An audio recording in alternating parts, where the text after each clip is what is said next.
नमस्कार साथियों, आप सभी का हमारे चैनल में बहुत बहुत स्वागत है। तो दोस्तों, जैसा कि आप सभी जानते हैं कि आज के इस वीडियो में मैं आप सभी को बताने वाला हूं संधि के बारे में। जी हाँ मेरे दोस्तों, आप सभी आज पढ़ने वाले हैं संधि के बारे में। तो मेरे दोस्त, अगर आप सभी हमारे चैनल पर नए हैं तो हमारे चैनल को सब्सक्राइब जरूर कर लेंगे, ताकि मैं जो भी वीडियो अपलोड करूँ आप सभी के पास जल्द से जल्द पहुँच सके। मेरे दोस्त, यह वीडियो यदि हम एग्जाम के पॉइंट ऑफ व्यू से देखें, बोर्ड लेवल के पॉइंट ऑफ व्यू से या कॉम्पिटेटिव लेवल के पॉइंट ऑफ व्यू से अगर इस बात किया जाए, इस टॉपिक को देखा जाए, तो ये टॉपिक एक बोर्ड पॉइंट ऑफ व्यू से या फिर कॉम्पिटेटिव पॉइंट ऑफ व्यू से काफी इंपॉर्टेंट सिद्ध होता है। तो मेरे दोस्त, मैं ये वादा करता हूँ आप सभी से कि अगर आप इस वीडियो को अंत तक जरूर देखें तो फिर आपको पूरे जिंदगी भर संधि देखने की या संधि टॉपिक पढ़ने की जरूरत नहीं पड़ेगी। तो मेरे दोस्त, समय को जाया न करते हुए आइए हम लोग शुरू करते हैं। लेकिन शुरू करने से पहले मैं आप सभी को एक बात कहूंगा कि बेहतर से बेहतर की तलाश कर, मिल जाए नदी तो समंदर की तलाश कर। बेहतर से बेहतर की तलाश कर, अब मिल जाए नदी तो समंदर की तलाश कर। टूट जाता है शीशा पत्थर की चोट से, टूट जाए पत्थर ऐसा शीशा तलाश कर। तो मेरे दोस्त, आइए हम लोग शुरू करते हैं संधि के बारे में। तो संधि हम लोग शुरू करेंगे, आप सभी देखेंगे। तो देखिए, संधि जो शब्द है वो संधि का मतलब होता है जोड़ या मेल। हम लोग पढ़ने वाले हैं, यहाँ पर आप सभी देखेंगे संधि के बारे में दिया है। तो संधि का अर्थ को हम लोग जानने का प्रयास करेंगे। तो संधि का जो अर्थ होता है वो होता है जोड़ या फिर मेल। जोड़ या फिर मेल होता है, संधि का मतलब यही होता है। और यहाँ पर देखेंगे, जब संधि के परिभाषा की बात होती है उससे पहले हम लोग ये जानेंगे कि संधि जो बना है वो कौन कौन से शब्द से मिल करके बना है। तो मेरे दोस्त, संधि जो बना है वो सम धन धी के युग से बना है। संधि जो बना है सम धन धी के युग से बना है। ठीक है, किसके युग से? सम धन धी के युग से। कितना लोग होंगे ये मत सोचिएगा कि ये समधि जी की बात हो रही है। समधि या समधियान की बात नहीं हो रहा है, यहाँ पर सम धन धी के बात हो रहा है। यानी सम धन धी के युग से बनता है आपका संधि।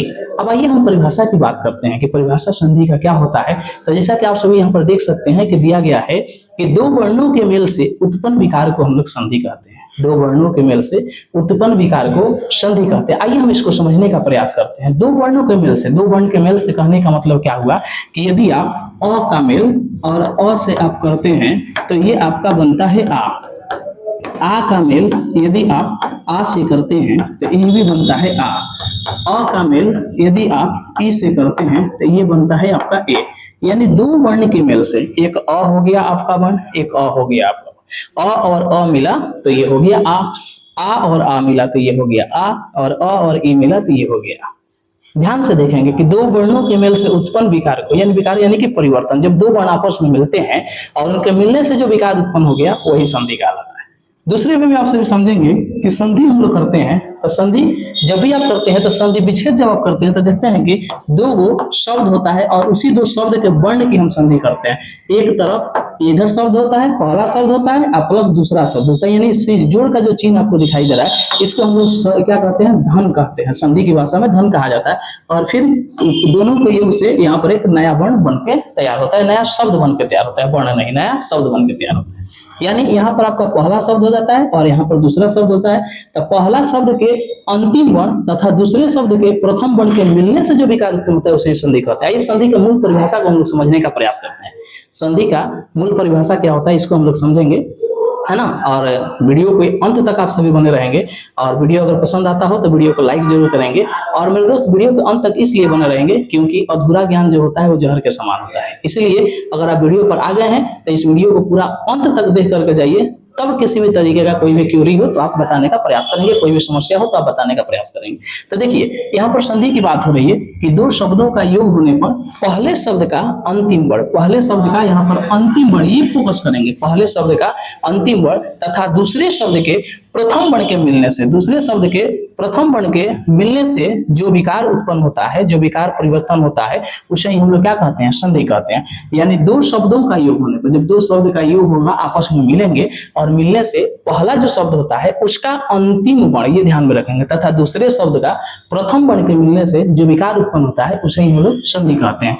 तो यहाँ पर देखिए, एक हम एग्जाम्पल के तौर पर लेते हैं। जैसे मैं कहता हूँ कि विद्या, ध्यान से सुनेंगे, विद्या, विद्या, और एक शब्द है आपका आलय। समझने का प्रयास करेंगे मेरे दोस्त। विद्याधनालय। ये आपका परिभाषा कह रहा है कि पहले शब्द का अंतिम वर्ण, दो शब्दों का योग होने पर पहले शब्द का अंतिम वर्ण, आप विद्या कह रहे हैं तो विद्या में विद्या का अंतिम वर्ण क्या आ रहा है? आ। ध्यान में रखेंगे, ये आ रहा है आपका आ। इसके बाद से यहाँ पर आलय जो है, आलय का प्रथम शब्द क्या है, प्रथम वर्ण क्या है? तो इसका प्रथम वर्ण है आ। आलय का प्रथम वर्ण है आ, और ये दोनों मिलता है तो ये दोनों को मिलने से बनता है आ। इसीलिए विद्याधन आलय ये आपका होता है विद्यालय। ये ध्यान में रखेंगे, विद्याधन आलय ये हो गया विद्यालय। यानी दो शब्दों का योग होने पर पहले शब्द का अंतिम वर्ण आ हो गया, दूसरे शब्द का प्रथम वर्ण आ हो गया, और दोनों मिला तो दोनों के मिलने से जो विकार उत्पन्न हुआ उसे ही हम लोग क्या कहेंगे? संधि कहते हैं। और विकार उत्पन्न से एक नया शब्द बना जो कि विद्यालय, विद्याधन आलय बना तो विद्यालय बना। तो मेरे दोस्त आइए हम अगला चीज देखते हैं इसके बारे में। अब बात आती है मेरे दोस्त की संधि के भेद की, कि संधि के भेद कितने होते हैं। तो ये चीज हम लोग ध्यान में रखेंगे कि संधि के कितने भेद होते हैं, इसको हम लोग जानने का प्रयास करेंगे। तो देखिए संधि के जो भेद जो होते हैं वो संधि के कुल मिलाकर के 3 भेद होते हैं। कुल संधि के भेद कितने होते हैं मेरे दोस्त? संधि के कुल 3 भेद होते हैं। तो आइए संधि के वो 3 भेद कौन कौन से होते हैं उस भेद को हम लोग जानने का प्रयास करेंगे। तो संधि के उस भेद को जानेंगे। तो देखिए संधि के 3 भेद होते हैं और वो कौन कौन से होते हैं। तो पहला जो होता है वो होता है आपका स्वर संधि। पहला जो होता है वो होता है आपका स्वर संधि। तो देखिए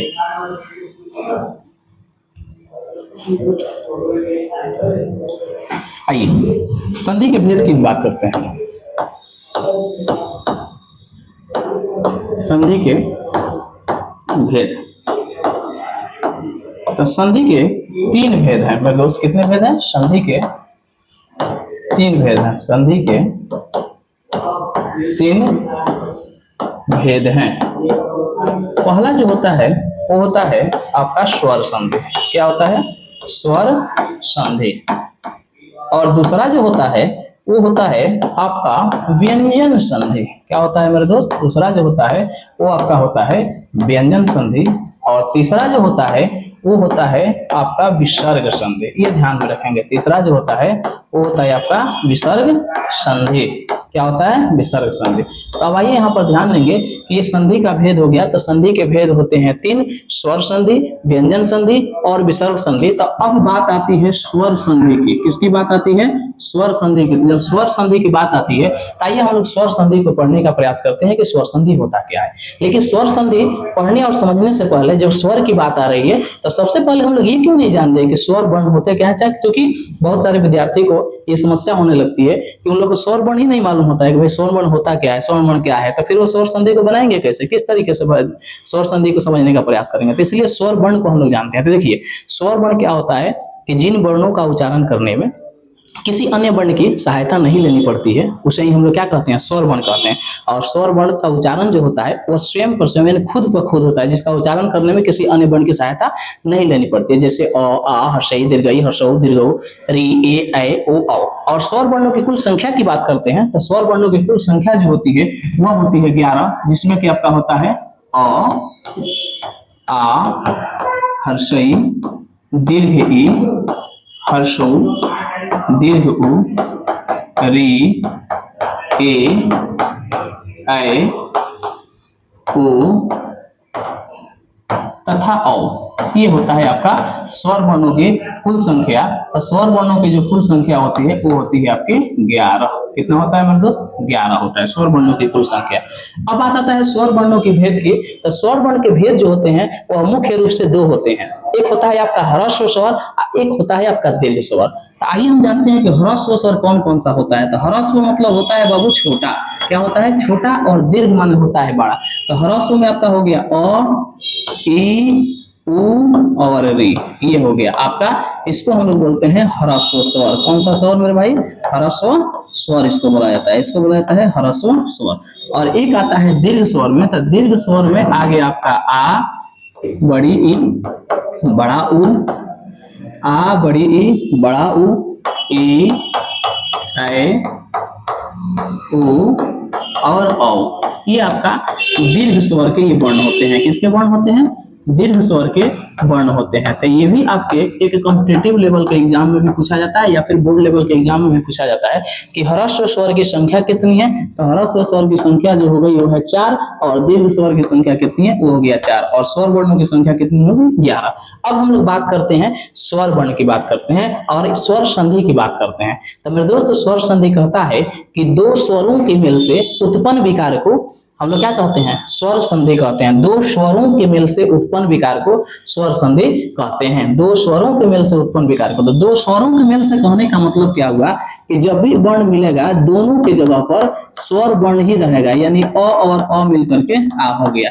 यानी जब हम दोनों जगह यानी यहाँ पर एक शब्द पहला शब्द तथा दूसरा शब्द ये मिल करके आपका बना क्या बना एक नया शब्द बनाता है। ठीक है, तो पहले शब्द का अंतिम वर्ण भी स्वर वर्ण होना चाहिए और दूसरे शब्द का भी प्रथम वर्ण ये होना चाहिए आपका स्वर वर्ण ही होना चाहिए, तब वो आपका कहलाता है स्वर संधि में। ठीक है, अब आइए हम अगले वीडियो में आपको लेकर के आएंगे कि स्वर संधि किसे कहते हैं तथा स्वर संधि के कितने भेद होते हैं, इसके बारे में हम लोग विस्तृत तरीका से जानकारी को लेंगे। तब तक के लिए मिलते हैं एक नए वीडियो में। अगर आप सभी को वीडियो अच्छा लगा हो तो वीडियो को लाइक करेंगे तथा चैनल को सब्सक्राइब करेंगे और इसी तरह के वीडियो को पाते रहने के लिए वीडियो को लाइक कीजिए और अपने दोस्तों के साथ एक जबरदस्त शेयर लगाइए। तब तक के लिए